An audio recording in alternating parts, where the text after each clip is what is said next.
কক্সবাজারেও ডুবে গেছে নিম্নাঞ্চল, চরম দুর্ভোগে পড়েছেন সেখানকার বাসিন্দারা। কিছুক্ষণ আগে সেখানকার সবশেষ খবর জানিয়েছেন সহকর্মী সিয়াম সোহেল।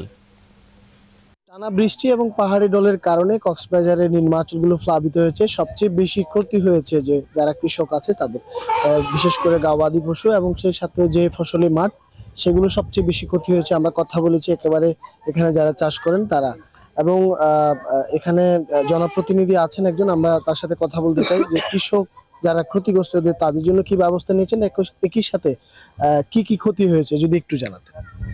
দিনের বন্যায় আমার ইউনিয়নে অনেক ক্ষতি হয়েছে, মানুষের বীজতলা ক্ষতি হয়েছে, আর ফসলের জমিন ক্ষতি হয়েছে, আর এখানে বাড়িঘরের ক্ষতি হয়েছে। প্রতি বাড়িঘরে কিন্তু 3-4 ফিট পানি ছিল।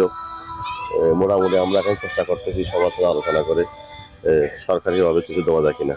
সবচেয়ে বেশি ক্ষতি হয়েছে কৃষকের বীজতলা নষ্ট হয়ে গেছে আপনার।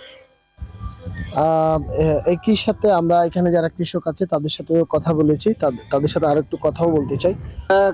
করলা করছি আর সাইড করা মানে 20 শতক। তারপরে শশা করছি একখানি 40 শতক, এগুলি আর অন্য কিছু। কত টাকার ক্ষয়ক্ষতি? হয়তো 20-50 হাজার টাকা পর্যন্ত। যারা আমরা এখানে গ্রামবাসী আছি, আমরা সবাই কৃষির উপরে নির্ভরশীল। আমাদের ব্যবসা হচ্ছে ওরকম, ক্ষেতকামার করি। ওই ক্ষেতকামার করে আমাদের এখানে জীবিকা নির্ভর করে। তো এবার যে মনে করেন এই যে দেখেন আপনারা ক্যামেরা দিয়ে দেখতে পারেন ওই জায়গাগুলা এমন ক্ষতিগ্রস্ত হয়েছে যে, এবং শাকসবজির পুরাটাই ক্ষতিগ্রস্ত। তারা আমাদেরকে যেমনটি জানিয়েছেন যে কক্সবাজারে যে কৃষি অফিস আছে এবং সেই সাথে কৃষি সংশ্লিষ্ট যারা আছে তাদের সাথে সমন্বয় করে স্থানীয় জনপ্রতিনিধি যারা আছেন তারা বলছেন এই কৃষকের এই ক্ষতি পুষিয়ে দেওয়ার চেষ্টা করবেন।